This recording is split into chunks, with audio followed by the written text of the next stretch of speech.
Social മീഡിയയിൽ വരുന്നതൊന്നും കണ്ണും പൂട്ടി വിശ്വസിക്കാൻ പറ്റാത്ത കാലമാണിത്. ഏത് രൂപത്തിൽ വേണമെങ്കിലും വരാം. അശ്വതി ചേച്ചിയുടെ കഥനകഥയിലൂടെ മലയാളി കഴിഞ്ഞ ദിവസം അത് കണ്ടറിഞ്ഞതാണ്. തെന്നിന്ത്യൻ താരസുന്ദരി സായി പല്ലവി സോഷ്യൽ മീഡിയയിൽ അടവുകളുടെ ഇരയായത് കഴിഞ്ഞ ദിവസമായിരുന്നു. ഇപ്പോഴത്തെ സോഷ്യൽ മീഡിയയിലെ വ്യാജ പ്രചരണങ്ങളോട് രസകരമായി പ്രതികരിച്ചിരിക്കുകയാണ് സായി പല്ലവി.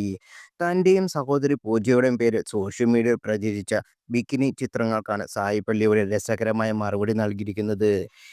വഴി തയ്യാറാക്കിയിരിക്കുന്ന വ്യാജ തെറ്റങ്ങൾ പ്രചരിക്കുന്നതിനിടെ തങ്ങളുടെ ഒറിജിനൽ വീഡിയോയും ചിത്രങ്ങളുമായി സായി പല്ലവി പങ്കിടുന്നു. ഇതൊന്നും അല്ല, യഥാർത്ഥ ചിത്രങ്ങളാണ് എന്ന കുറിപ്പോടെയാണ് സായി പല്ലവി വീഡിയോ പങ്കുവച്ചിരിക്കുന്നത്. യാത്രയിൽ നിന്നുള്ള രസകരമായ വീഡിയോകളും തൻ്റെ ചിത്രങ്ങളുമെല്ലാം സായി പല്ലവി പങ്കുവച്ചിട്ടുണ്ട്.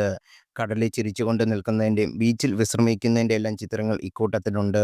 സായിക്കൊപ്പം സഹോദരി പൂജയും വീഡിയോയിൽ കാണാൻ സാധിക്കും. അതേസമയം ഈ വീഡിയോയിൽ എവിടെയും നേരത്തെ സോഷ്യൽ മീഡിയയിൽ പ്രചരിച്ചതുപോലുള്ള ബിക്കിനി ചിത്രങ്ങളില്ലെന്ന് ശ്രദ്ധേയമാണ്. നേരത്തെ ബിക്കിനി ചിത്രങ്ങളുടെ പേര് സായി പല്ലവിയെ സോഷ്യൽ മീഡിയയിൽ ആക്രമിച്ചിരുന്നു. പൂജ പങ്കുവച്ച ചിത്രങ്ങൾ സായി പല്ലവി നീന്തൽ വസ്ത്രങ്ങൾ കടലിൽ നിൽക്കുന്നുണ്ട്. ഈ ചിത്രങ്ങൾ ഉപയോഗിച്ച് ബിക്കിനിയെ ചിത്രങ്ങളാക്കിയിരുന്നെന്നായിരുന്നു പ്രചരണം. രാമായണത്തിൽ സീതയാകുന്നയാൾ ബിക്കിനി ധരിച്ചെത്തുന്നത് അംഗീകരിക്കാനാവില്ലെന്നാണ് സോഷ്യൽ മീഡിയയിലെ വാദം. സായി പല്ലവിയുടെ സിനിമയിലെ ഇമേജ് പലരും താരതമ്യം ചെയ്തിരുന്നു. ഇതിനെല്ലാം പിന്നാലെയാണ് താരത്തിന്റെ പ്രതികരണം.